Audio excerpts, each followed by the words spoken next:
GN Sports Show, powered by the Calvin Ayre Foundation. GN Sports Show. Good evening and welcome to another episode of the GN Sports Show with me, George Saw Dublin, and my co-host, Terry Andrew. And in this evening's Spotlight segment, we'll be featuring two Generation Next U17 players, Jordan Coffey and Christian Daly, two of Generation Next U15 players. Also, my co-host Terry will be interviewing some Wings female basketball players, Jessica Green, member of the Wings Sports Club, and Jodelia Constance, also a member and the captain of the Wings Mystique basketball team. And Terry will be also interviewing from the Cyclone basketball team, Lena Mills, point guard for the Cyclones basketball club. And also will be on the show with us are two parents who has kids in the Generation Next football club, Mr. Rafilo Camacho and Dwayne Reefer will be on the show to talk to us. Both of them has kids in the Generation Next Sports Club Youth Academy, and no stranger and every week present, Dr. Rick will also be here with us. Please stay tuned and we'll be right back with the GN Sports Show. GN Sports Show. Our vision is to become the premier platform for showcasing and empowering young student athletes, providing them with the tools and exposure to excel both in sports and life while shaping the next generation of confident, media-savvy leaders. The GN Sports Show is dedicated to highlighting the talent and stories of young student athletes across all sports disciplines. We aim to equip them with vital media exposure and public speaking skills, helping them grow into confident individuals both on and off the field. Through engaging interviews, mentorship, and real-world media experiences, we strive to foster personal and professional development that supports their athletic journeys. GN Sports Show. Good evening and welcome back to another episode of the GN Sports Show. And in tonight's Spotlight segment, we have two Generation Next U17 players, Christian Daly and Jordan Coffey. Gentlemen, welcome. Good night. Well, I'm not going to grill y'all because it might be unfair to y'all for me to question y'all. Because I can ask y'all questions that y'all can't answer. Because I know y'all can't answer. So I'm going to turn y'all over to my esteemed co-host, right? And he will ask y'all. All right, Jordan. Jordan, you're up first. 7 times 14 divided by 3. I'm just playing with you. Hey, why football? Why football?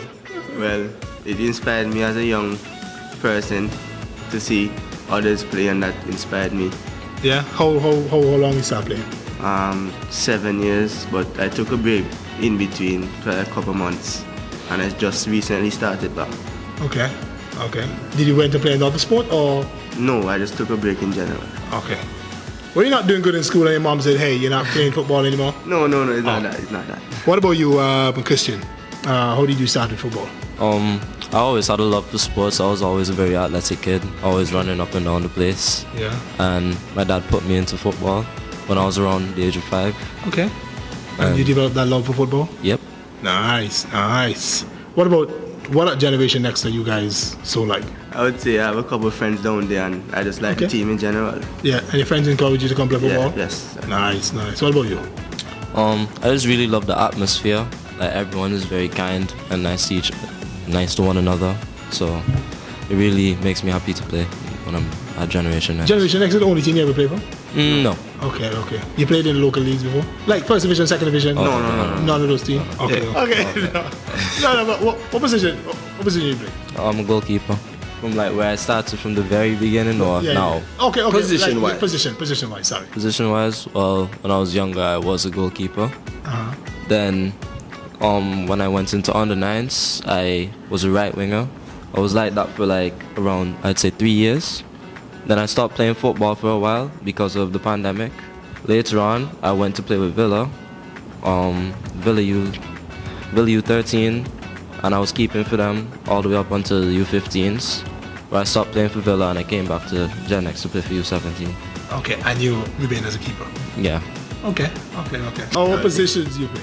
Throughout my football journey, I was a striker. Never really switched the position, but I alternated between the wings. And that was it. So you weren't scoring any goal and they tell you, hey, just go play with me. No, I was scoring goals, but they just decided to chime in Okay, other okay, positions. okay. That's okay, that's okay. Well, Christian, so you make up your mind that you're going to be a goalkeeper. Okay, well, you see, I was just bored, Okay. so I wanted to play out because I find it very fun playing out. Listen, all goalkeepers do. Yeah, Right, I find really it really fun. And I was playing out, and then it was a Wednesday. I was at school with my friends, and then my friend Camacho, he was like, Christian, we really want you to go back in the goal. And I just listened to him. I was like, okay. So goalkeeping is your final position. Yes. Okay. All right. Let's go to balance in school and football. Let's start with you, Coffee. Sonoma Richards Academy. Yes, How do you balance both being at practice and your daily studies? Well, at school, kind of try my best to keep my mind on the schoolwork. Yeah. And maybe in between the breaks, you study about football. Sometimes during our breaks, we have a football and there's kind of like an open space, a little bit down to the gate of the school. And we kind of go there, gather and play 3-1 again football. But after school now, like let's say Tuesdays and Thursdays, I'll keep my mind to football. So in school, keep my mind to the work, and after school, keep my mind to football. That's why I'm always early. I can never say I'm late. All right. So, are you getting good grades in school? Are you keeping the grades up? Yes, sir. All Yes, right. sir. So, are you trying to excel in both? Yeah, I'm trying my best to excel in both. Want me to tell both of you all something? On the GN Sports Show, you know what kind of players we like?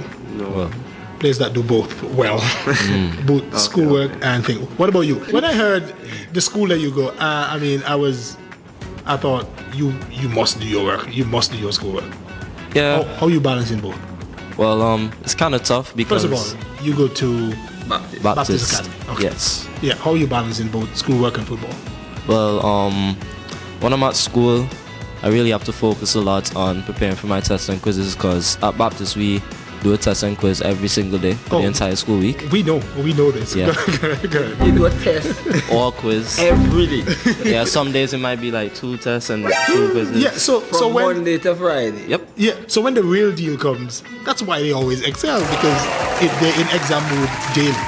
Yeah. But go ahead. And then when it comes to football now, well, on Tuesdays I have to come to practice late because my classes don't finish until 4:15. Okay. And on Thursdays I can't make it at all because classes run all the way until around 5. And at this time in the Daly's household, school comes first.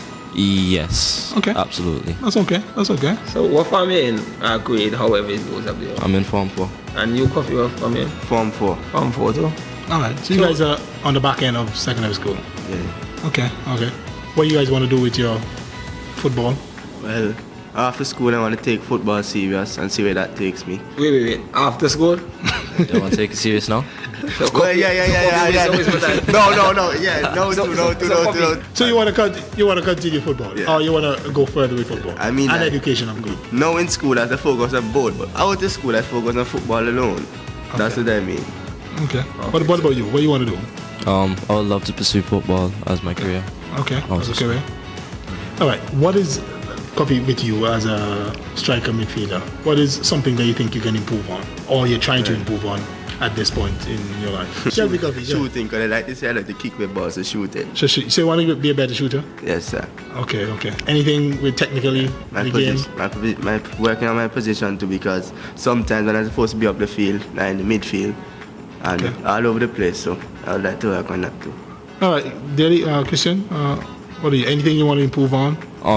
One thing I would really like to improve on is my 1v1s because I really hate those. Okay, hold on. Yes. 1v1 as a goalkeeper, right? Yeah, that's a goalkeeper. Yes. Okay.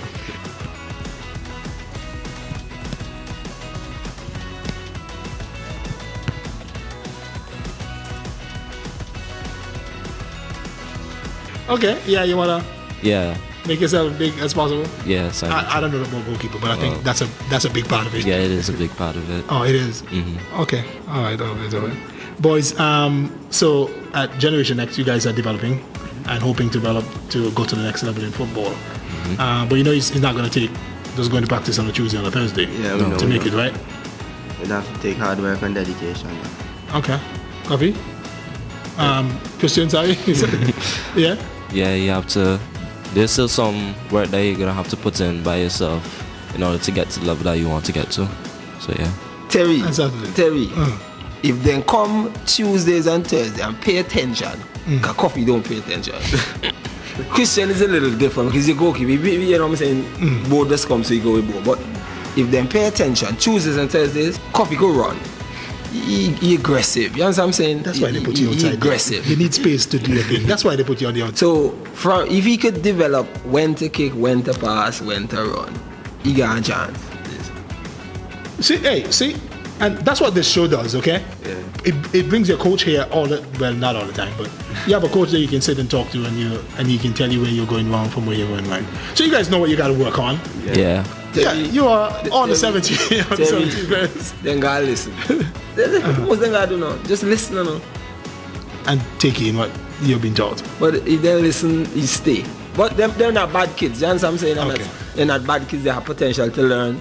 They a good environment. To be honest, Generation X is a good environment. I try my best as a coach because I believe the fundamentals is key. If you can do all the basics right, doing the difficult becomes easy because you don't master the basics. So if they understand the fundamentals, like he said, he want to be better at 1v1. So if he start to get the fundamentals of 1v1, how long he should stay up or when he should go down, then he can get better at 1v1s. And just that's the mindset of young kids today. What I think is everybody just wants to be the star. You know what I'm saying? Yeah. But you first have growing to, into yourself. Yeah, you first have to be that person, that good player. You understand what I'm saying? And then you get to be in the star. You'll be a good player, you'll be a good teammate, and it all just transcends. I could speak to that based on the fact that the type of player I was never the best player, but I was a great teammate. I will do anything to help anybody when it is on or off the pitch. But Coffee, you guys push one another in practice now. You push one another even outside of off the field and all. As in encourage one another, on and off the football field, because that is important as well. Coffee, Christian, sorry. I've always been one to try and push my teammates for them to be the best that they can be. I've always been one to want to see my teammates strive and reach that next level with me. So yeah. All right, we've been talking with Jordan Coffee and Christian Daly on the 17 players at the Generation X Football Club. Of course, they want to pursue a career in football, and we wish them all the best. Guys, thank you so much for joining us here on the GN Sports Show. You're welcome. All right, we'll be back with more here on the GN Sports Show. Sports Show. Welcome back to the GN Sports Show, and we have added a new segment for this special edition this week, which is called the Parents' Perspective. And in the house with us is Mr. Dwayne Reefer. His son is Kyle Reefer, Generation Next U15 player, and we'll be asking Mr. Reefer just a few questions on the development of his son and the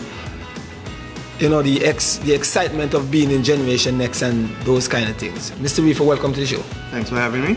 So, Mr. Reefer, just give us your perspective on Generation Next, not from the parents' point of view, not through what your son has been going through here, but just from the parent point of view. From the parents' point of view, well, Generation Next is a club that has the structure that if you're playing football or any other sport, it's well structured. So the mentorship and the leadership that comes in from the coaches and everybody, it works well.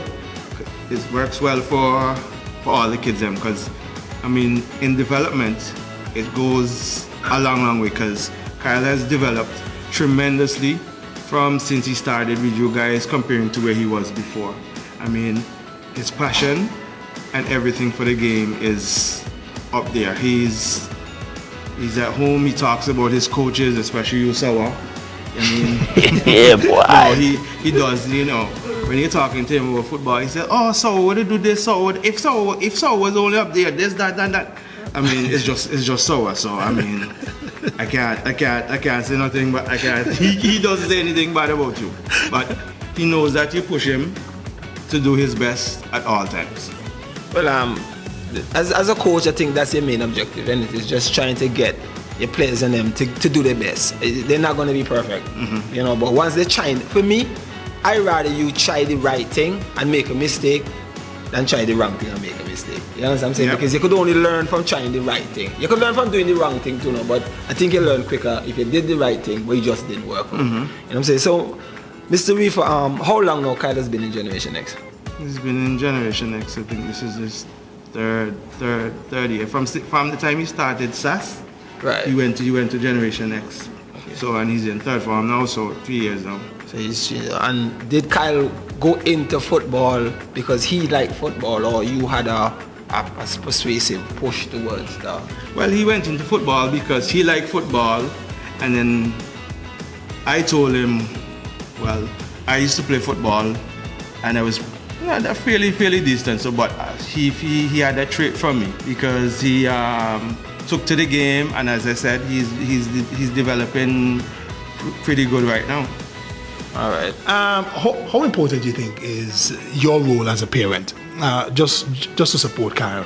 Because I mean, not every day is going to be a good day at football, and especially in sport, when you lose, when you win, when things didn't go your way. How important as a parent is it to support your kid?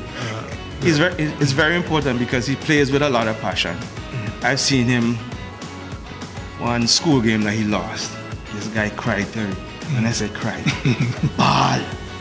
Ball, tears coming on his eyes. And I told him, listen, all you guys have to do is the next time you play better, you get the chances to score, and then you will be victorious. So, I mean, yes, you lost, but losing kind of helps you grow and gain strength. Because when you come back the next day, especially if it's a rival team, you know, you're going to come and you're going to say, okay, no, not this time. So, But what type of parent are you? Are you the one that say, hey, you should have shoot that man, you should have shoot that, or you relax and you allow him to vent, or you're the one that be like, hey, listen, no, you can't do that, no, you can't do that all day. You couldn't tackle the man in the guy. Yeah. What kind of parent are you? I allow him to vent. Okay. Because he's going to vent, especially if he's when he upset, he's upset. But then I go back to him and tell him, listen, this is what you do, and the next time you go back out, if sour do you something bad, when you go, you lean against sour, you knock your elbows. You know, you do something to get them off their game, just as how you would want to go and score. Because you know, when you tell him about scoring, he lights up. He's like, yes. Okay. So you kind of go down to his level. Yeah. You have to relate. You have to relate to him, because once you relate to him, and he has an idea what you're talking about, then he goes like, okay, and then he will go outside in the yard sometimes when he's ready, and you'll see him kicking the ball. I was like, go outside and do some shots, and when you take the shots, aim at one particular spot. Hey, Daddy, how you want me to aim at one particular spot? I said, because when you do that, you'll get good. Or he goes like, well, Daddy, you know I can't kick with my left foot. I said, what are you supposed to do? Go outside. And he said, go outside and try kick with my left foot. And then he goes outside, you know, and he will go out and you play, and then you will get frustrated with it. I said, listen, you're not going to get it the first couple of times. But you have to always try it. So when you get on the football field and you can play with both feet, you're going to be harder for somebody to defend. And you know, those little things, when you talk to him and you put him outside, plays, you see the improvements. And when he gets it, you know, he. Okay. Yeah. He's up. Okay, he did the work, right? Hey. He did the work. He like that one. You see? If he get in a good tackle, he just turn around and jump. Yeah, I see myself doing that a few times. You know, getting a good tackle, Terry. Hey, because you know when it's a good one, though. You know when it's a good one. You know it's a good tackle. But well, I had the pleasure of coaching Kyle. I could say that he has a long way to go. But he is one of them kids that is determined to try to make the best of the opportunity that is in front of him. We can't say how far we will go, but I know he's going to try to go as far as he can. So Mr. Reefer, looking forward, what I'm saying is, they're sending him to SAS, and I know that most kids that go to these schools like SAS and Baptist is more because the kids get a lot more teacher time. It's not like the public schools are overcrowded and they don't get that much attention to help them to grow. And you have him in Generation X, and SAS does play football in the local league. So you know, with that, do you think that Kyle has that desire to want to go on and maybe go to university and play football? Yes, he does. He does. He talks about playing football further, getting scholarships, and even playing professional. Okay, well. Yeah, he has the professional bug in his ear. So yeah, and then with the combines that they have, that Generation X does, yes. You know, it gives him the avenue.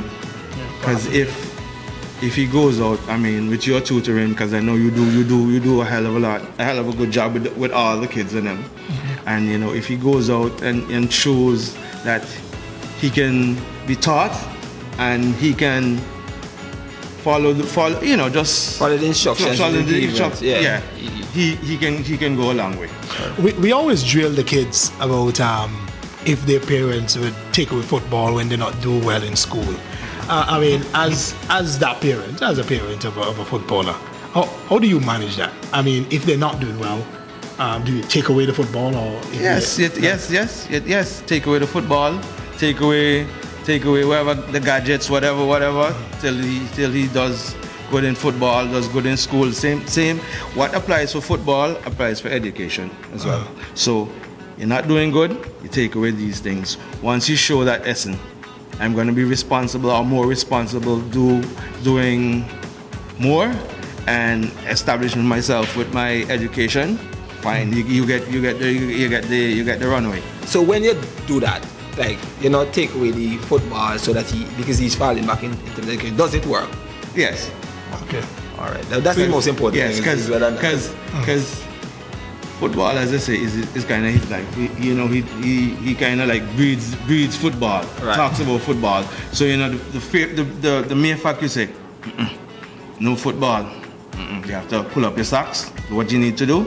Straighten up and do what he needs to do. Because he wants to play. Yeah. Okay. All right. But I mean, there are many stories, many stories about here, especially here in Antigua, that like during exam times they were like, well, we can't come to practice. And I'm sure you heard this story. So, sure? we can't come to practice because it's exam time and that sort of thing. All year he's been doing amazing. He's been balancing both all year. But when it's exam time, the parent will say, hey, I have to study, I can't come football today. Tell me as a parent the rationale where your kid all term he's been doing exceptionally well, balancing both, doing well in class, doing well on football field, right? Then during the exam times, I guess where things get more serious, you guys say, hey, I'm not saying you, but I'm saying parents would say, hey, exam time now, you have to focus here upon the schoolwork now. I guess because you want him to, I mean, you know, football is it can be a little distraction, but you want him to focus on the educational side, because once you're done with that and you get your grades and you get everything away and you did good on your school, you did good with your schoolwork, then the football is out there. You can, because like, after exams you're free will.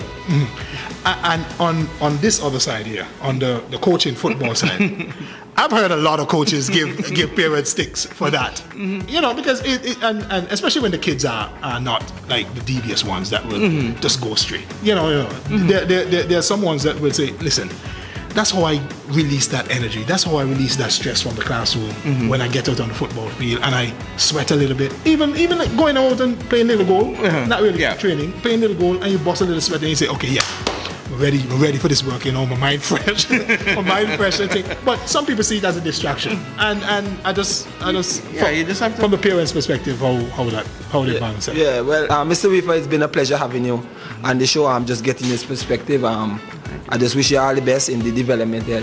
Kyle in terms of his football and his social life, his academic life, and just keep pushing him because you're doing a good job. He's well motivated. He comes and he tries, and that's the most you can ask as a coach, someone who comes and tries. And with our parent backing you, it could only be good, So thanks for being on the show, and we're looking forward to having you one of these days. But we're going to be talking about the parent and coaches group, because I see you have on the shirt, but that's going to be a topic for our next day.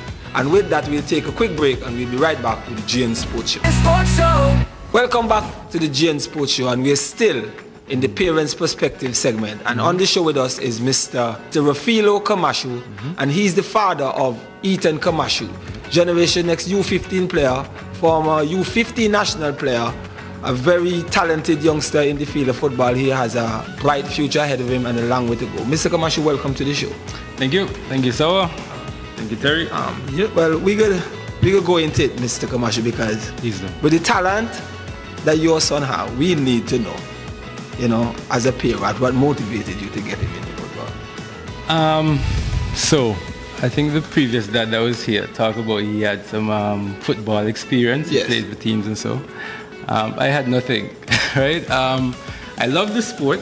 I wanted to perhaps excel. I used to go to PM. I think I tried out a little bit on the team, but I wasn't good enough to play. But still, I used to play around. So when he was a young kid, around the house and stuff like that, we'd play around, buy him a small goal, kick ball in the house. My wife, his mother say, "Hey, go outside and play." Stop kick down out something inside the house or whatever. So I saw that. So we play around. Just my limited knowledge. My dad was good at football. Right, he used to play, I guess, at Falmouth, Cops Cross, English Ave, that area. But the generation skipped me. So anyway, I love the sport, and I used to play around with him a lot. And I saw something there, and so I was searching for a club, something that I could get him in, because as I said, I have limited knowledge. And so there was a club called Swalings, right? Yeah. And they offered people who were pretty young to come and join them. So Ethan actually started Swalings at the age of 3. At 3 years old, Ethan was already part of a football setup where he went once or twice a week for however and played football. So that's where we started, and from there, with Swalings for a while. That was he was 3, and then in 2015. We made a little bit of a switch, got him involved with Ricky, but at the time Ricky had a team out, you probably don't even English, know. I know what you're talking Okay. What that strikers? There we go. Yes, with that strikers. So he was practicing with the setup out there for a little bit. So he was around 5-6 then, right? And then I think maybe 2016 he started officially with Generation Next. So just me playing around and get him in clubs, and he just I would say maybe after 4 I think he started to take off. So you saw signs. Yeah. At his last year in Swalings, I think he got the golden boot or joint golden boot in a little competition that they had, a little beach soccer thing down by Castaways. The Castaways restaurant was small goals. Yeah. So that's it. Wow. Okay, he's progressing, and so I ensured that football was part of his life, because we saw something there, and I felt as parents, both his mother and I, that we had to give him the best opportunity to maximize his talent. When you hear coaches say, and I'm sure this is not the first time you hear say he has promise. When you hear coaches say from a young age that he has promise, what does that lead you to do? That's a good question, because I am a little bit of a realist as well. Okay. And so I might look at the statistics, and statistics says that to become a professional footballer is a 0.04% chance. So between that and 0.05%. Yeah. But still, people still do become professional footballers. So it's not impossible. It might be difficult, it might not be likely, but it is possible. So, and he loved it. He loved the sport, and so he had promise. Coaches would say that, and I felt like even though we're not sure what's going to come of it, we pushed him in it, and we still pushed him from the educational standpoint as well. Okay. So we didn't say, okay, all football, guns blazing, head in the sky, don't think about anything else. So we tried to do both. I guess the coaches would testify whether or not they thought we did enough from both sides, or the teachers at the school might say, hey, well, I had a boy go football so often I'm sure they might complain as well too, or the coaches might say, hey, Ethan shouldn't be missing any practice. But we felt like we tried to push a balance, being real but still offering hope to a young talent that potentially has a bright future. But listen, every step of the way, he's met the challenge and he's conquered most of the challenge. Now, we're talking about 14, 15-year-old now. Yeah, he's 15 now. Yeah, at that age there, but he's among some of the elites in the country. You must be on a path to somewhere great then. You know, coming from 3, you know, still excelling at every age group that he goes to. Yeah. I mean, as a parent, you must be like, okay, no, this one is serious, no man. Yeah, you know, the journey had ups and downs. I remember when he was younger, he was always like scoring the most goals in most of the tournaments. And then as he got older, you know, I guess maybe the coaches would say that's the time when you're really trying to figure out what's your best position. So Coach Sauer started to introduce him to more like a attacking midfielder position. And so, because he's good at dribbling and stuff like that, but maybe he's not the fastest person. Maybe. Okay, he's not the fastest person. He has a good shot. He has developed his left foot to a degree too. I mean, I always tell him that hey, you can't just kick with one foot. Football is very competitive, and so you have to try and work on all the weak areas. Even with his speed, I tell him, hey, look around, right? You have to work on all your weak areas if you want to be real about trying to become a professional footballer. So thanks to Sauer saw something in him. I think Sauer would have told me that in terms of his ability to read the game, make intricate passes, things like that. He felt like Ethan had a special talent there, and he felt like moving him back into midfield might help him out in terms of a future in football. What kills careers for me in this country is one, players that can't manage being complimented. So when they get the kind of compliments what we saying about Ethan here, they take it to head and then just go and do a whole celebration. That's one. And two, parents that don't allow the child to develop through the professional that knows how to develop the child. Those are the things that kills talent here. Ethan has good parents. I've always given my advice to him, and he has his opinion like every other parent. But if it's one thing in me, when I tell you something and you have an opinion, I could explain why I tell you whatever. So you just still have to meet in the middle of the road to get Ethan going forward. You know what I'm saying? So for me, Ethan has all the right attributes. We got some good news this week. Well, I'm sure you got it before we did, but I guess the entire Generation X family got the news this week. Your son was one of the kids that got a scholarship from the Combine. Just your thoughts, first of all, your thoughts, because I've spoken with parents that had to make a decision with sending their kids to this school or that school. They got so many offers that they were deciphering where to send their kid. I mean, I don't know how many offers you get, and you thought this was the best offer for him or what's not. But that process or getting the news that, hey, we want your child from one of those schools in the UK. We want your child to come and pursue development area here with us. When you got that news, what was the feeling like first? Well, when we got that last set of news, we were elated. I mean, we started the process a while back. We got offers before, right? But the offers were not something that we could afford, right? Okay. And so even with this setup here, I think God was definitely in the midst of this one too, because as you said, he might have been away with the under-17 team at the time. The institution who we got the final offer from, which is a really, really good offer, they had given us a previous offer that we were trying to work with. But it looked nearly impossible for us. So we were trying our best to see how we could work it. But money don't go in our back tree. We can just go and pick it off. So for us, it really like yesterday, like, I don't see how this working out. To today, it's like, wow, all the doors just automatically opening. Open. And so it was really a special time. It was unexpected to some degree. But when we asked, hey, could this offer be less if they saw him at the upcoming combine? He said, no, we think we have given him the best offer available, and we don't normally go below a certain amount. At one point, I was nearly wondering, does it really make sense to send him to the combine? But I say, not.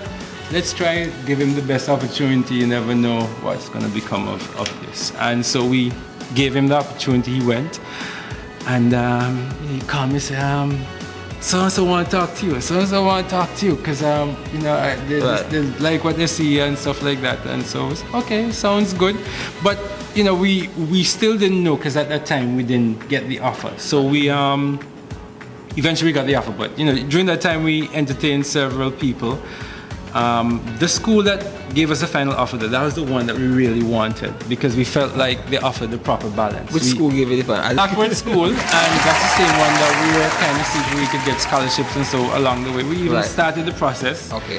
And because we liked what they offered, we felt like they had a good footballing setup in terms of a coach and stuff, and then they had a good educational setup as well, because we felt like, as I said, we trying to give him the best, but we're a little bit real as well about the situation. No gun ho. Yeah. No, Kind of. Wait, not to cut you off, but did he? There were some kids that went to visit first. Yes. He was a part of that group too? He went with the earlier initial trips for Generation. He went to Brookhouse. He went twice or he went once? Twice. He went twice. Consecutively to Brookhouse. But there was a trip to Awkward last year, but he would have not gone. Not been about, okay. So, but they came before and they saw him, and so we started the communication. So there was always communication, even just before the combine. The guy had from the representative from Awkward had reached out and said, hey, looking forward to seeing Ethan tomorrow or whenever at the combine. So communication was there. We had other offers from other people after they saw Ethan, because Ethan really shined to most people during that recent combine in February. Thank God for it. Thank God for me too. Because because I'm saying this is, you was a part of the setup, National Under 17, you trained with the team throughout the period, so there was some development. You can't, there's no way I could believe that Ethan is going to train for 3-4 months with some and don't get no better. He might be reluctant in some, but he's going to get better because he just has that natural DNA.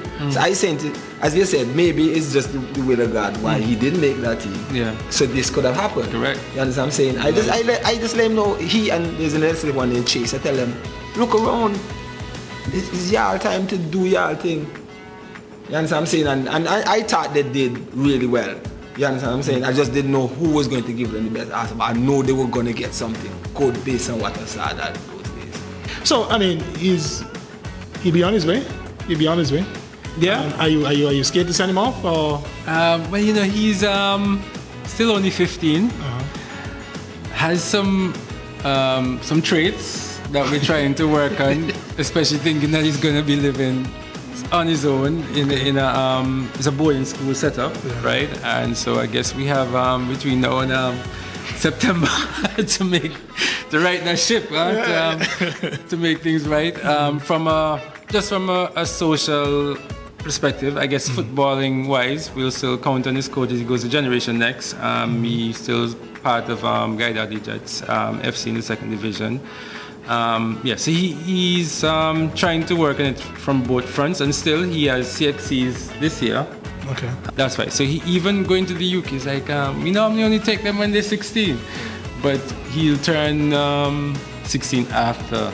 Yes. It's October. Yeah. Sometimes, as the parent, you didn't get to live your dream, but having your I mean, come on, that's not how it works. But having your kid getting that opportunity to live his dream, you must be over the moon, though. You and your wife. Yeah, and especially for him, though, because as I said, since 3 we're having a club setup.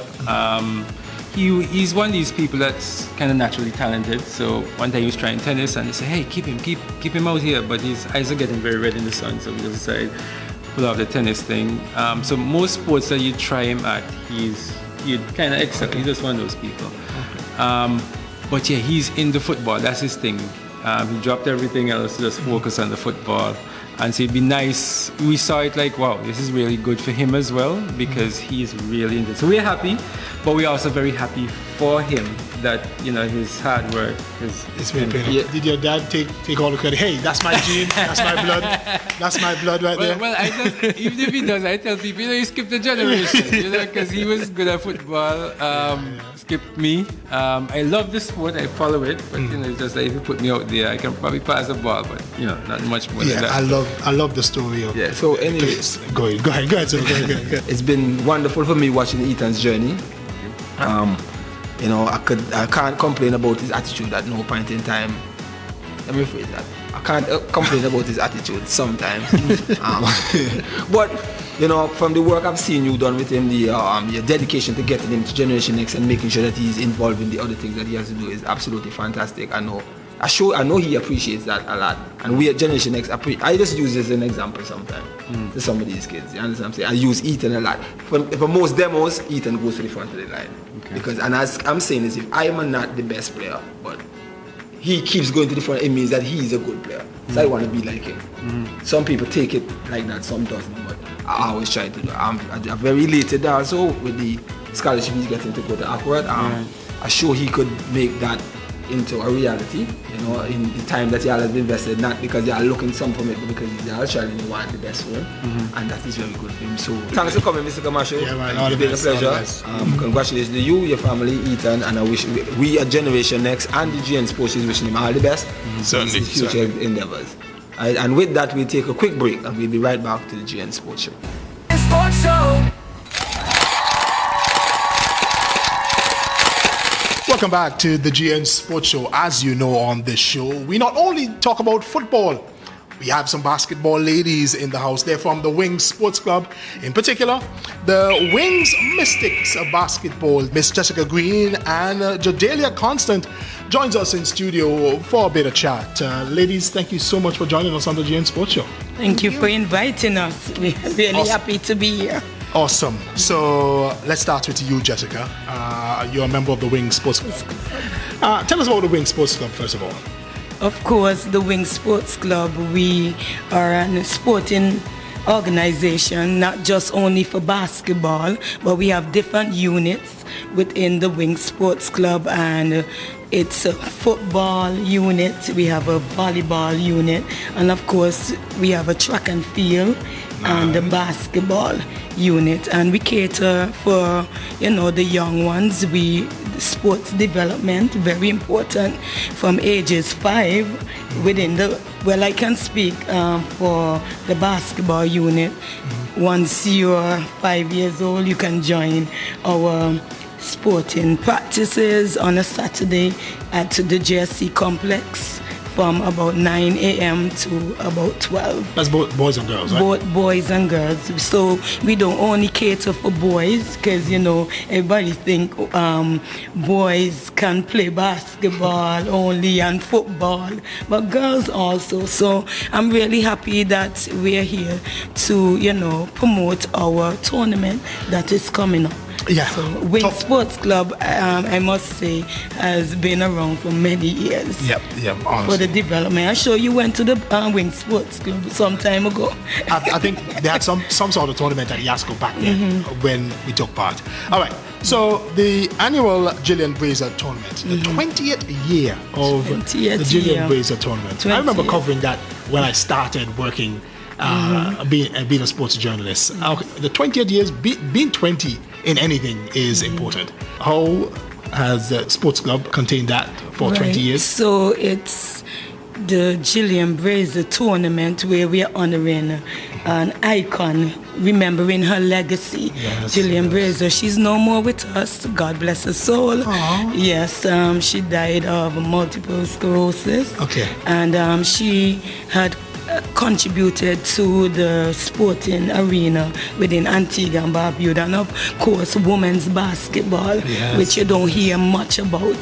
So I'm really happy that our sports club, we are really honoring her legacy and 20 years of excellence, 20 years of molding and empowering women within basketball. We're coming out this year with a bang to another level. We're stepping up to another level. Yeah, I remember in past years she was in the wheelchair and giving out prizes at the end at some time.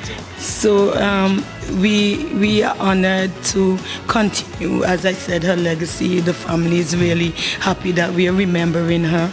And of course, we're stepping it up by bringing in teams. For the past couple of years, teams have been coming in from Canada to play within the tournament. So this year, of course, we have 2 teams from Antigua 268. Wait, before we get into the teams, let's bring in Jadelia Constant. And you're a member of the Wings Mystic team. You're the captain. Yes, captain. Yes. Basketball. Oh, basketball. I mean, why basketball? Well, at first, to be honest, I didn't really like basketball, but okay, in first form, that's when I first started, and it's been like at least 5 to 6 years of me playing basketball now. And my friends started basketball, and they all left eventually because I guess they had no love for the sport. But my love for basketball, it grew over time, and eventually I learned to love it. So what you liked first? You like what other sport you play first? I played football actually, and swimming. And you moved from football and swimming to basketball? Yeah, and that's the sports I'm doing best in. So okay, nice. How old are you? You married younger? I am 18 years old. 18. Okay, go. So it's a young team. It's a fairly young team. Yeah. No women 25. No, just all young, all young women. Okay. Will this be your first time in the Gillian Brazier basketball tournament? No, I believe this is my 3rd time. 3rd time. Okay. So, what you guys did last year? The last tournament. I believe that we could have done better. We always can do better, but as for last year, we did our best. I would say that we did our best, but there's always improvements to be made. Okay. Do you guys play basketball year round, or is it just seasonal for you guys? Because we don't have a lot. Now realizing that we have actually a women's basketball team. We don't have a lot. So to give you guys competition year round, it's kind of difficult. Yes. Outside school and that sort of stuff. So I was just wondering, do you guys practice all the time? Yes, or how you stay ready? We practice year round, but we only play games like seasonally, like rarely. Okay. Do you like now the Gillian Brazier? So that is important for someone like you that want to blossom in basketball, right? Yes. All right.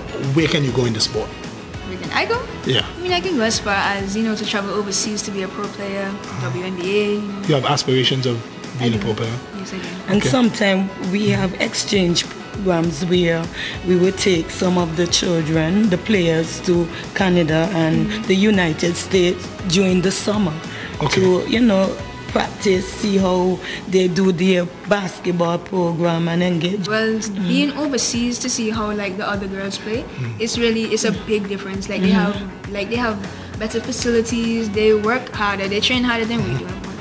Yeah. And it's just different all in all. Just when you think you're good, you go overseas, you realize you're not that good. Okay, let's talk about some of the overseas teams, because I'm hoping that this is the partnership that you guys have formed over the years, that you actually got our girls to go and join some of them just for training opportunities and that stuff. But talk about some of those. So this year we have 3 teams coming down from Canada. We have the Canucks, and of course last year's winner of the tournament, the Stingers, they will be back. And also we have the Mandura team, I think that's the name. Maranos, yeah, thank you for that. There are 3 teams, and we're going to the Caribbean. We can't forget our brothers. Of course, we have the Dovers, from Barbados. And Dominica, they were supposed to be with us, but unfortunately, sometimes with finance, that is very important, fundraising and so forth. Okay. So I'm hoping by next year we can get more Caribbean teams to be a part of this tournament. Nice. I mean, 20 years. 20 years. I mean, 21, you can have more Caribbean teams. But I want to say, with this tournament, I would say it's sports tourism. Okay. So I would like, the Ministry of Sports, Ministry of Culture, Ministry of Tourism coming on board with this tournament full hand, because I'm telling you, for the past couple of years when the Canadians come down, I'm telling you, they really spend a lot. They are part of the culture. Yeah, and when they're traveling, they're not only traveling with the team. No, parents the parents come in. They have the whole support team. I'm telling you. And so look at the trickle down effect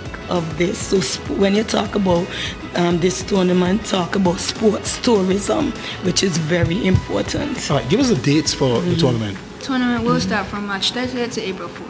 A full week. Okay. Full week, very packed week. Games start at 5. Some games will be 5:30, and some games will start 6 o'clock, and it's 3 games within one day. So this is a JSC or OMC? JSC complex. JSC. So the organizers, we have our referees, table, officials, yes. And of course, not a boring show. I'll be the MC.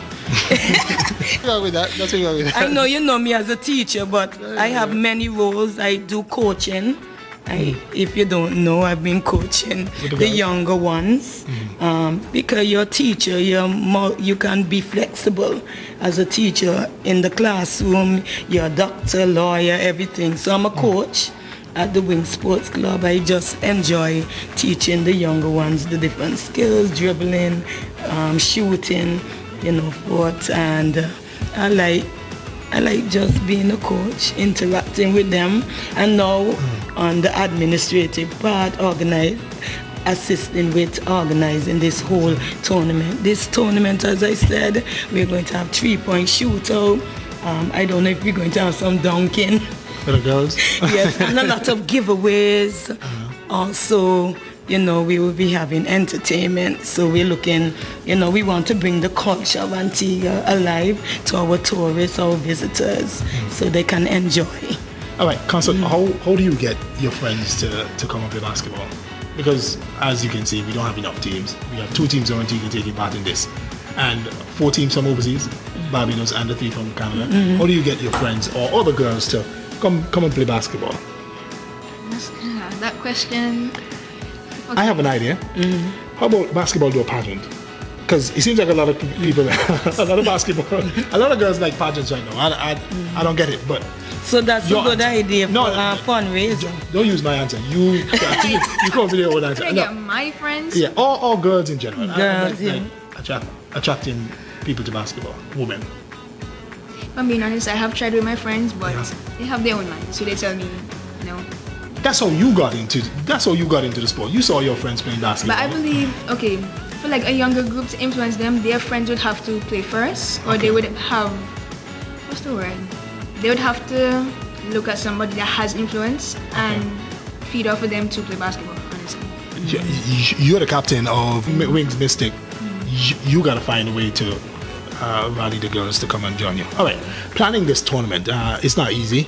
And doing it for 20 years. I don't think you were a part of the entire 20 years, but what are some of the challenges you guys go through? Well, of course, we will see sponsorship, getting the teams down, making sure the different logistics in going into the planning, ensuring that parents also support the girls, the children in them playing the tournament, food and drinks, the entertainment aspect of it. So there are different challenges, but guess what?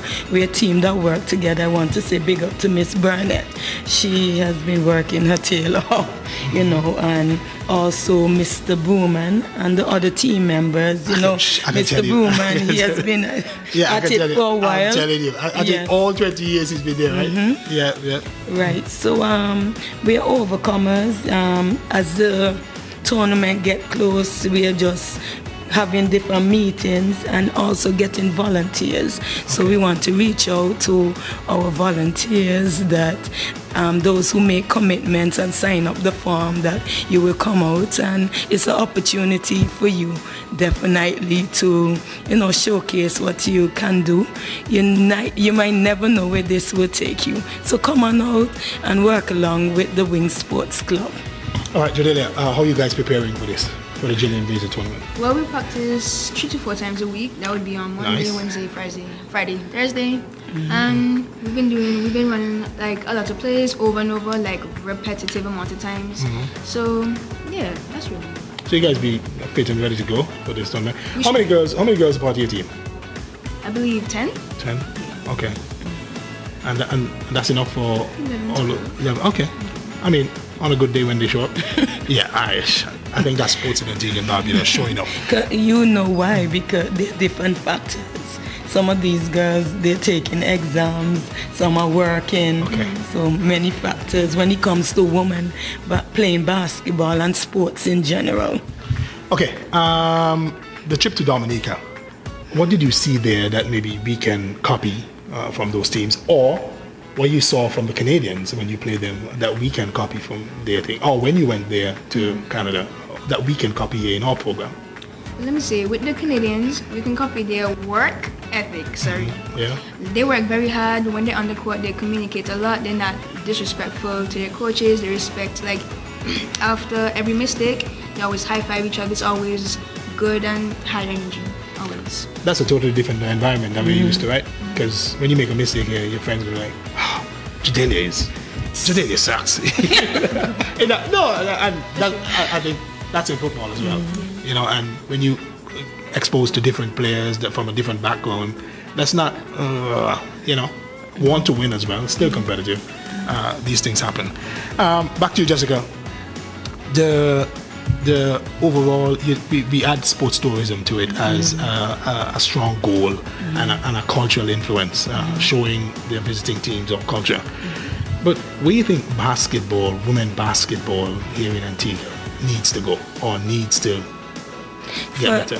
Firstly, we have to start on the foundation, which is very important. Even if I connect it to my career teaching, at the preschool level, play is very important, and I think starting at that foundation, going into the schools, very important that we start recruitment from there, getting clubs. I know many coaches would say they don't like to coach girls because there are a lot of problems they would say, when it comes to girls, coaching girls.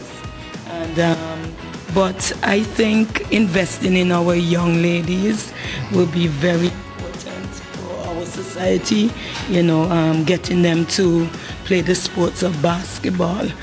All administration, the Basketball Association. So, for instance, like they have the school league coming up.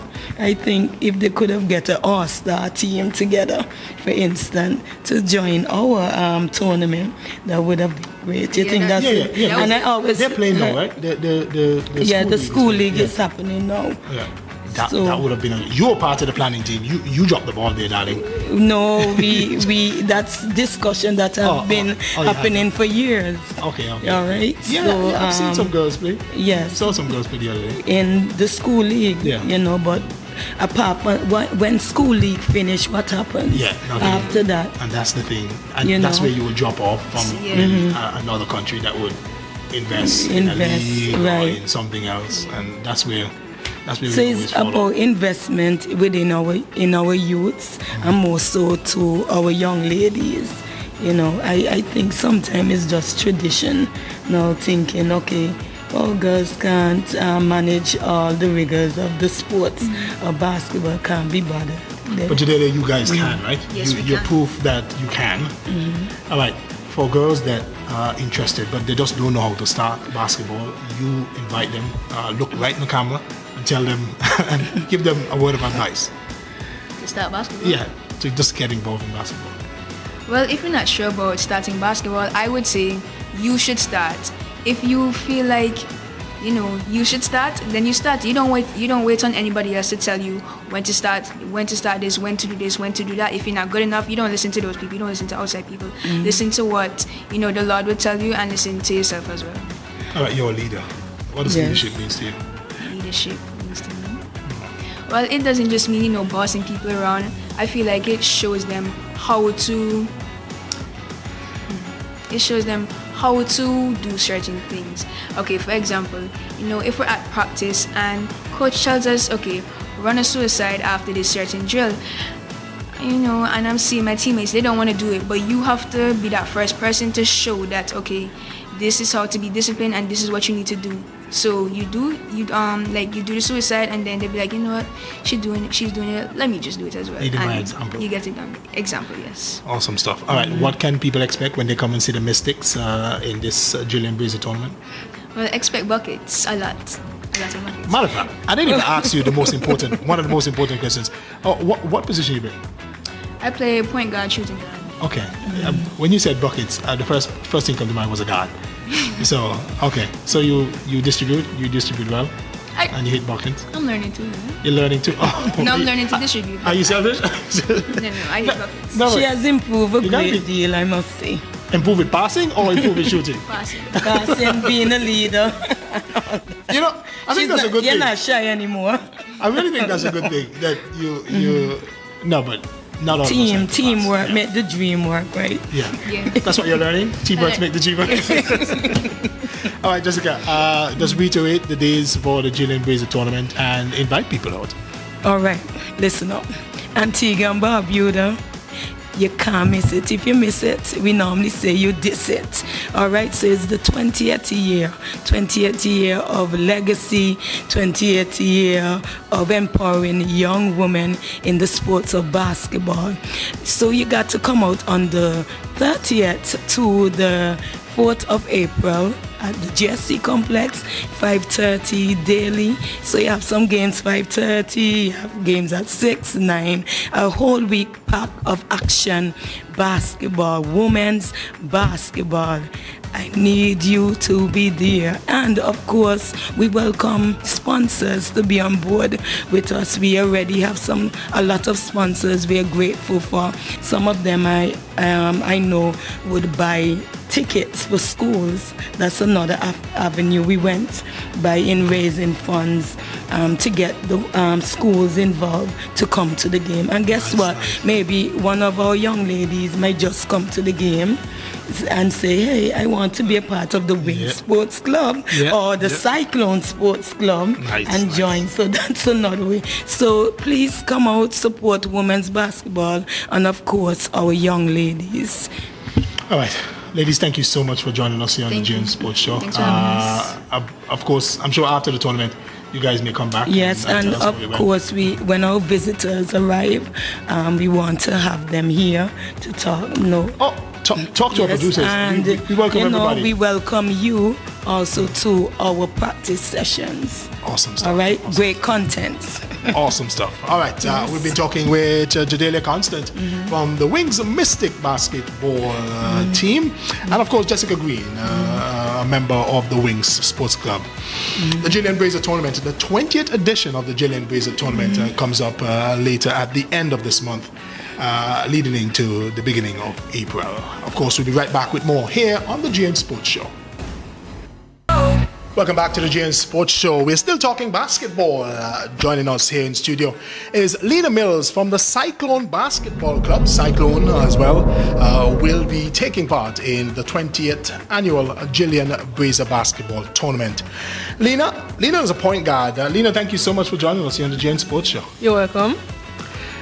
Lena, first of all, when I saw you, I knew your face from Calypso, so you're no stranger to the mic and the camera. And later we're gonna get into that song that we talked about. But first of all, we're gonna talk about basketball. How did you get involved in the sport? Well, I got involved by my favorite person ever, Miss Lena Green. If y'all don't know her, she's my manager, she's my trainer, she's everything.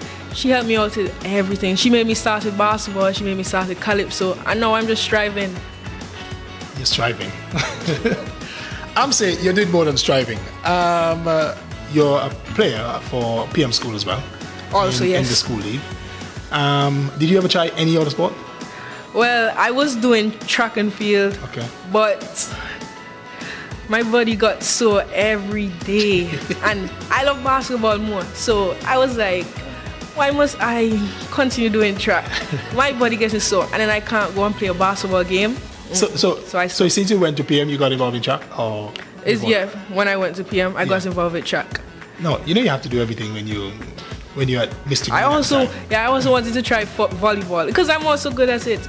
But basketball, That's your love? Basketball is my love. All right, so the Cyclones. Tell me about the Cyclones. Well, Cyclones is a girls' basketball team, and that our coach is Mr. Gregory. He's one of a kind. He actually gave me the opportunity to play for him, and I'm just grateful. And I'll play for the Gillian Brazier tournament, and I'll just do my best. Okay, so I heard you at Wings first. Was the Wings not doing it for you, so you went to the Cyclones? I started basketball when I was 7. Yeah. And I started with Wings. I was small, you know. They were, helping me with the basic things, whatever. Okay.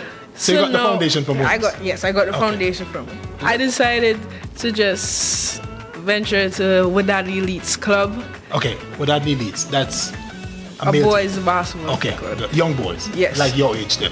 Okay. They're all my age. Right. And I improved. No hate to Wings, they're the best because they help me out. Yeah, and give young girls opportunity. Yes, they do. Play basketball. Young boys and girls. Boys and girls. Mm-hmm. And I just decided that I wanted to be more out there, so I decided to go to Wadadi Elites Club, and I'll have people watching me, coaches watching me, and I'm just grateful for every opportunity that comes to pass me. Okay, so when you're playing the boys, how did you fare with the boys? Because you said you improved a lot. How did you fare with the boys? Or you weren't scared? So at first, I was a bit scared, but because I know all of them, they're my friends before I entered the club. Okay. So I was like, it's okay, a little competition. It just makes me get better. So they go for you? The boys go for you in basketball? They do. Hey, but you got better, so because I be scoring on them, and they know that. Okay, and with the Cyclones, how many girls on your team? It's around 10. Okay. 10 girls. So you have enough? We have enough. Okay, and how do you get your friends to play basketball? Because we don't have a lot of girls playing right now, so how do you get them in the sport? Well, to be honest, I just encourage them.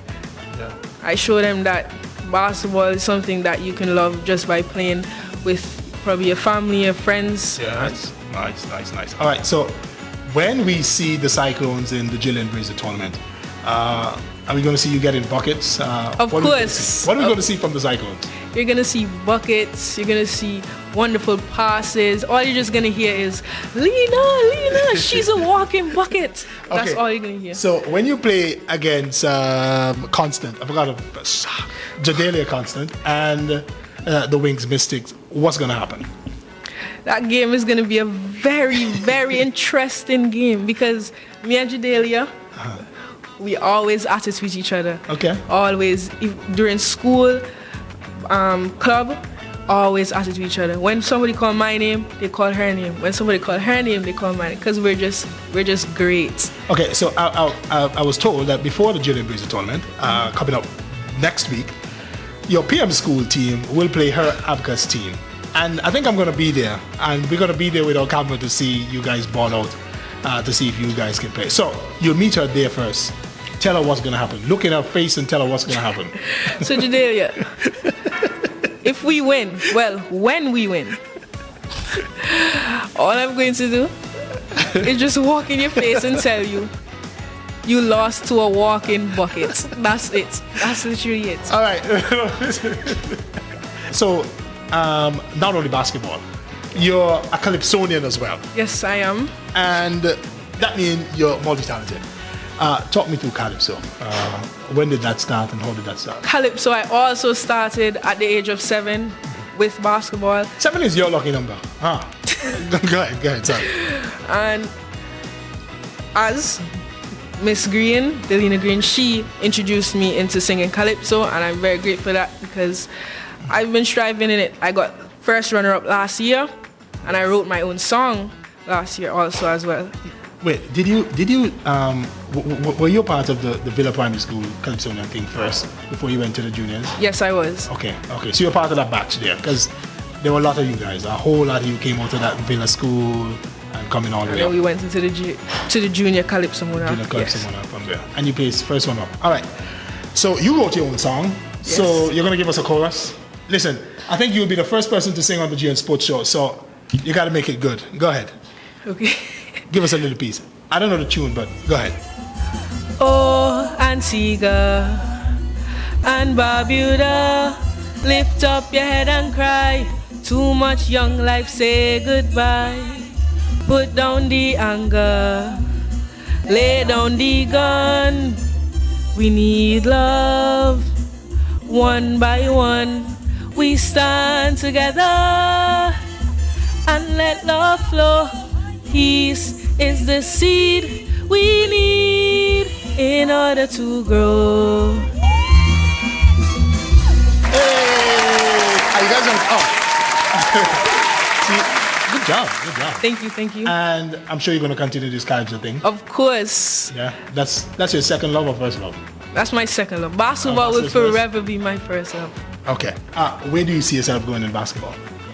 Well, I want to reach the WNBA. I want to be somebody that my sister or my younger cousin or people from outside be like, I know her, she's from the Caribbean, Antigua especially, and she has done great things and multi-talented and everything. That's what I want. Is there any female player that you look up to? Anyone that you thought, hey, I want to be just like her, or I want to be on the same level as her?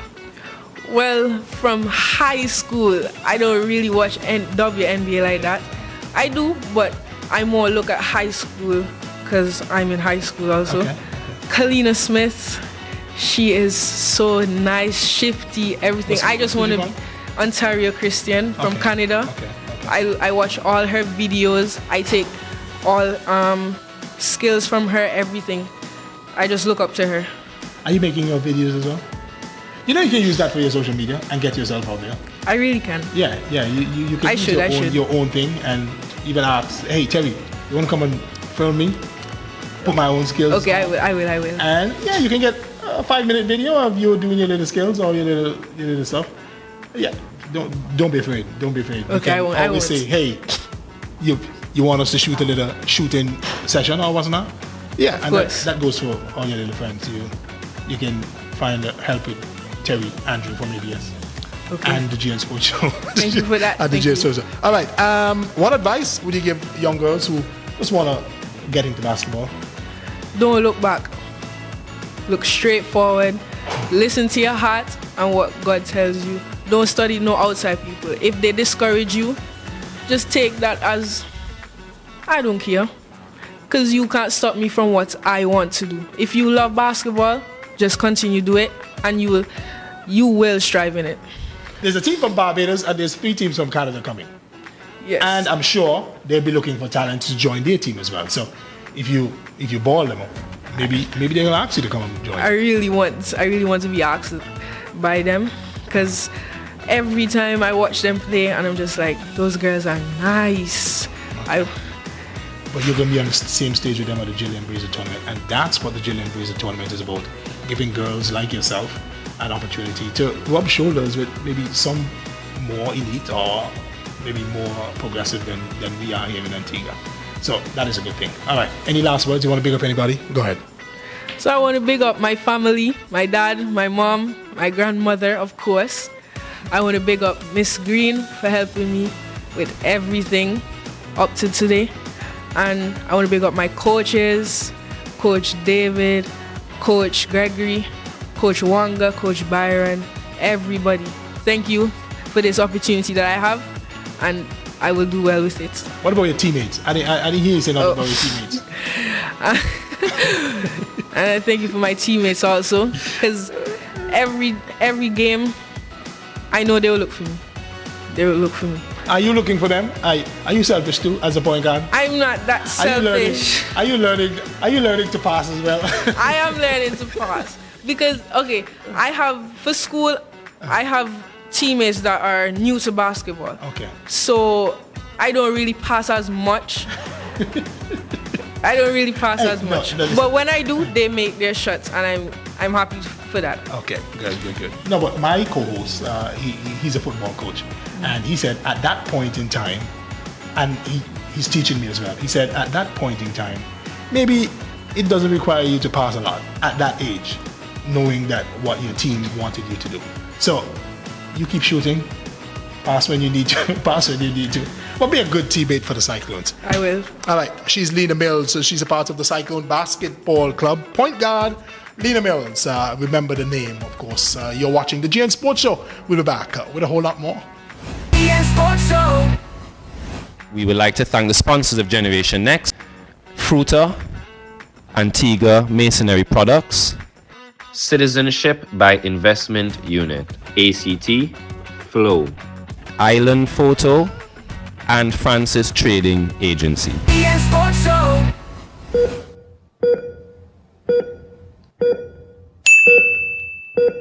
Imagine this moment. A young athlete stands at the free throw line in the final seconds of a championship game. The gym is silent. Hundreds of people are watching. Parents, teammates, coaches. Everything comes down to one shot. The athlete has practiced this shot thousands of times. Normally it would be automatic, but tonight something feels different. The heart is racing, the hands feel tight, the mind starts asking questions. What if I miss? What if I let everyone down? The ball is released, and it misses, not because the athlete lacked skill, but because pressure changed how the brain was working in that moment. Now imagine another athlete in the same situation, same crowd, same pressure, but instead of fear, the athlete feels excitement. The shot goes in, the crowd erupts. Why does this happen? Why do some athletes freeze or choke, while others rise to the moment? Believe it or not, the answer may involve a lesson from one of history's most famous disasters. The sinking of the RMS Titanic. Welcome back to the GN Sports Show, and we're now into our segment where the minds gets to work. Here this evening we'll be talking to Dr. Rick about pressure performance and Titanic. You see? That was my analogy. I think that you guys as coaches, or we as coaches, or as teachers, I teach students, right? Medical students. You teach footballers. That's right.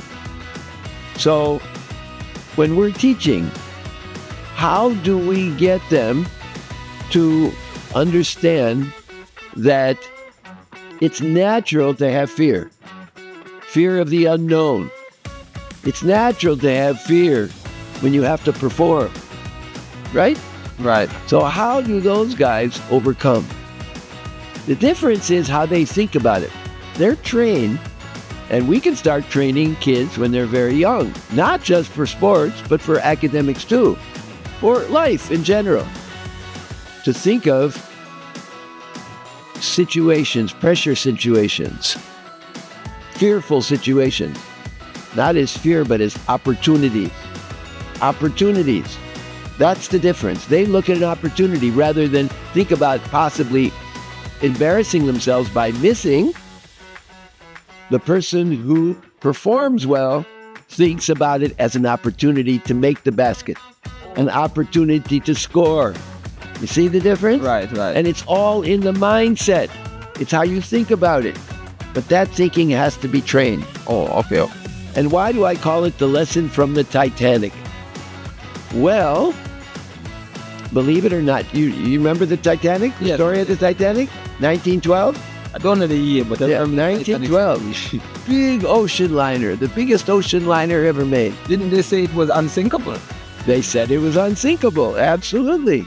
And there was, of course, movies made about it and all kinds of things. But it actually sank. It hit an iceberg and sank. But that's not the lesson. The lesson is, how did the people on the boat, on the ship respond? Do you know that in the beginning of that emergency situation, half the lifeboats. So there are lifeboats. You imagine a ship with lifeboats? You've seen them before, right? And those lifeboats are there, and they're trying to get people on the lifeboats. And guess what? Half the lifeboats got lowered into the cold Atlantic Ocean empty. Empty. People were afraid because it was the unknown. They choked. They were fearful. Now they had a choice.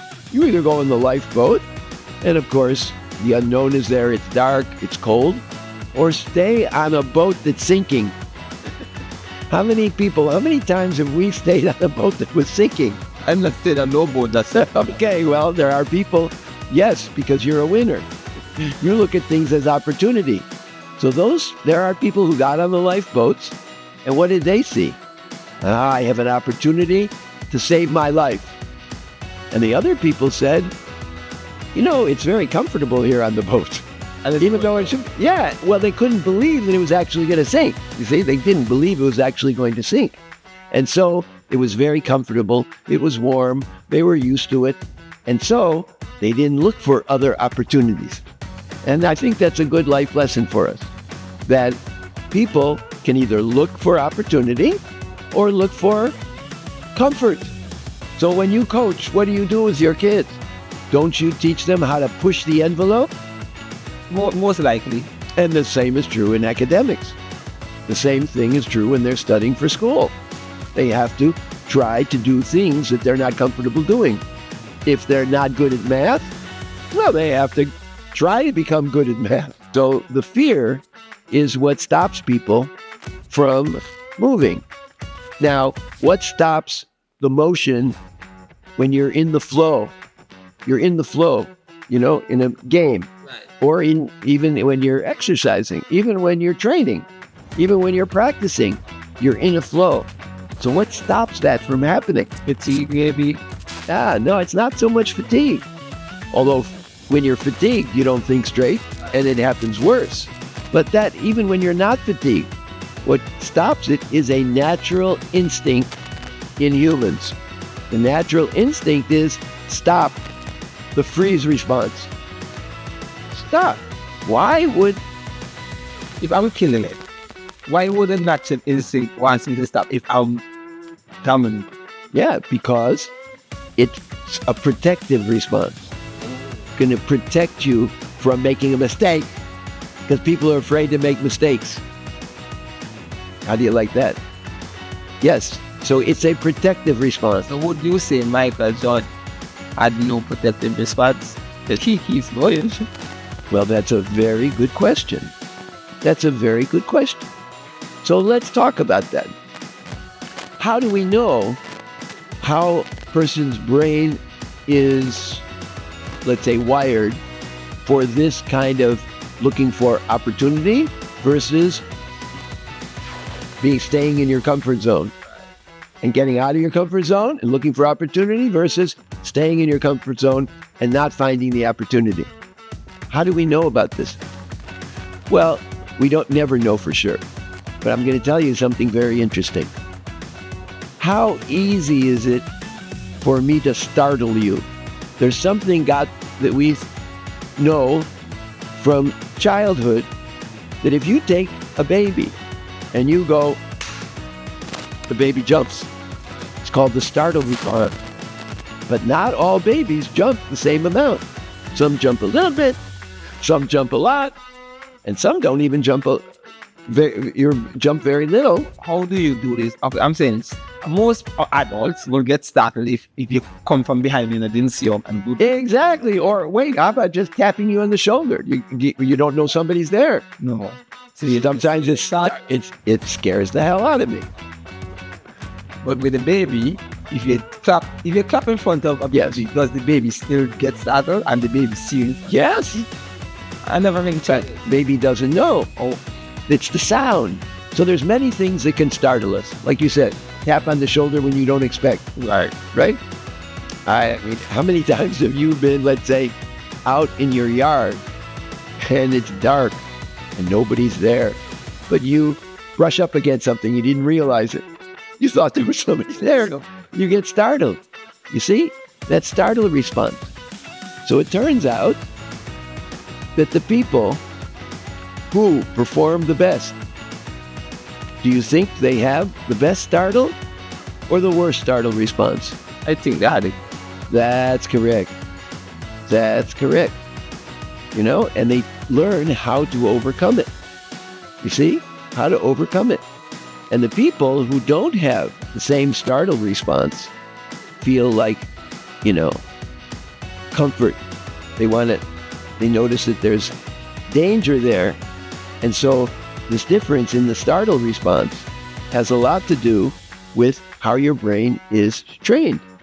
Oh, so, okay, so basically, so a startle gets you to stop. Right, but no, so basically what we trying to say is like, how do we train a person to be comfortable in a hectic situation? You've got to startle them. You've got to put them in a situation where there's a lot of noise, right?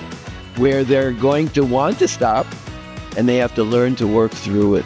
So, but in football, for example, as an attacking player, startle or over anxiety happens when someone gets you in front of the goal, one-on-one on the keeper, and they just rush the shot and kick it wide, and as the coach, you will tell them, listen, when they get there, now is the time to be more composed, inhale, calm yourself down, and then you could probably make the right decision. But most of them be going at 100 and they're doing everything at 100, so they don't get to execute properly. Or as a defender, if a player, you know that a player is really good dribbling, and that player running coming at you, you get all anxious now, you don't know what to do to stop them, they might fall and give away a penalty.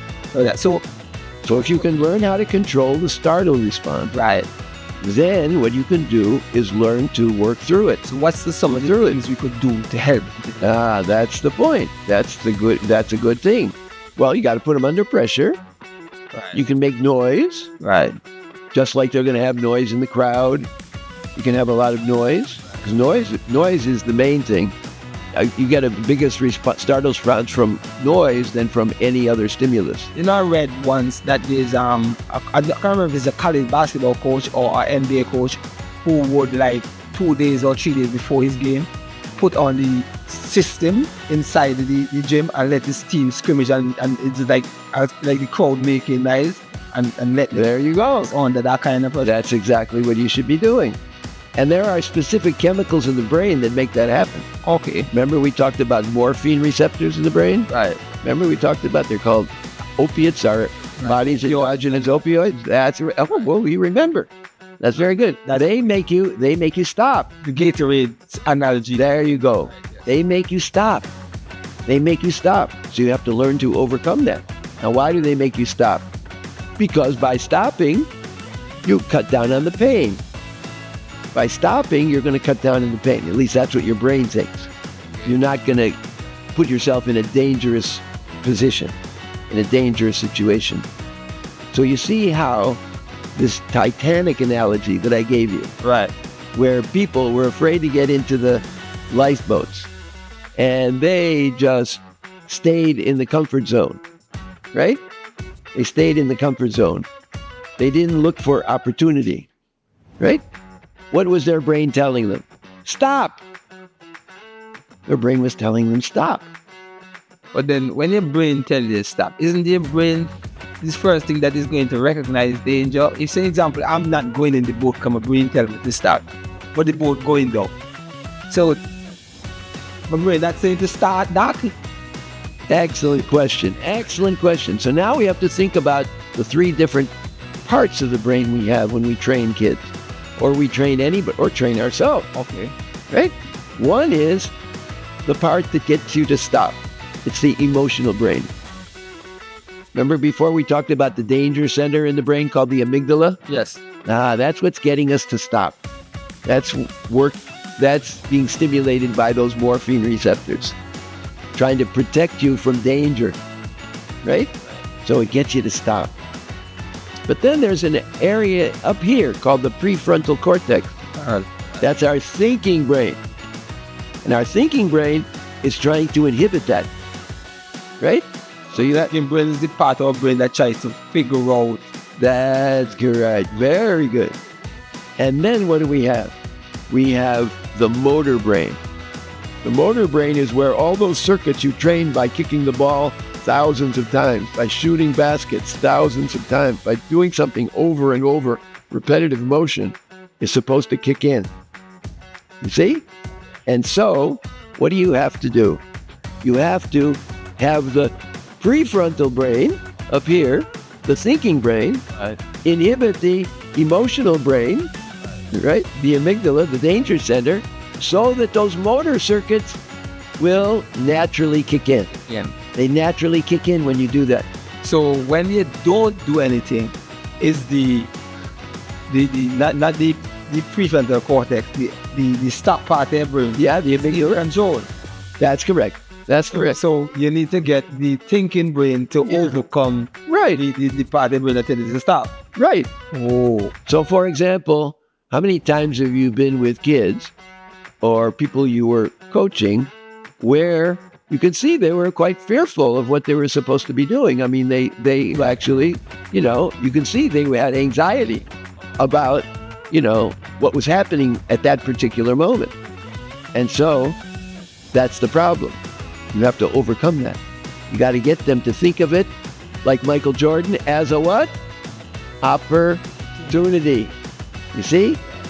Just like the people on the Titanic. Some of them got in the lifeboats and they got saved because they saw that lifeboat as an opportunity to live on. Yes. We can expand that to life. How many times have you had opportunities that you might have passed up? A few. You see? I've passed up a few. And maybe it is out of fear, to be honest. That's correct. I think most of the opportunities that I let slide is out of fear. But what about fear of failing? That too. Yeah, because sometimes I think I've gotten opportunities where I could have excelled as a coach to a different position where I should have just grabbed that, and I think I'm not ready for that. Kids, don't listen to him. Don't be like him. Kids, do me a favor. Don't listen to him and don't be like him because he's not noticing there's an opportunity. I'm just so enjoying this position that I'm in now and the progress of, you understand what I'm saying, and the people that I'm helping in the one I'm in now. I'm just still trying. Interesting. So now that you're using the word position, I like that word position. Have you noticed that when you have a sports team, they have different positions? Now you want to move people around to different positions. And some of them look at that as an opportunity. And others say, no, I want to stay where I am. Yes, that happens. You see, that happens a lot too. So we have to think about that. And as parents and coaches, if we think about the what? Thinking brain, the emotional stop brain, right? And the motor brain that wants to get you into a flow of remembering. It's called muscle memory, isn't it? Remembering all those motor circuits, get them to flow easily so you can keep repeating the same successful movements over and over again and score the goal, shoot the basket, whatever it is. By the way, what do you call it in cricket? Hit the cricket? You say hit the ball. Hit the ball? Yes. Not let the ball hit the wicket. Right. See, I learned something. So, but even the conversation we just had with the parent, where he said that I changed his son from one position to another position. Oh. His son was scoring in like a goals coming up as a youngster. Okay. When he got to the older age group, I know that the goals we used to score in that younger age, he's not going to be able to do it in this age. So I put him in a position where he could utilize the skill set that he has. Okay. And every time, so some parents would say, "Oh, my son is this and this." But I tell the kid, listen, I would not put you here or change you to this position if I didn't think that you could do the job. You understand what I'm saying? So that is how I get them to overcome the fear of changing positions. Yeah, and I think that's what really good professional coaches do. They're able to do that with their players because you think of a professional athlete. He doesn't want to change his position. He's already making money and doing well in one position, but the team may need him to be in another position. Right. So a professional coach would have a difficult time, more difficult time perhaps, convincing the person and their agent, because there's contracts involved, how to do it. So they have to put all these things into play and take all these things into consideration.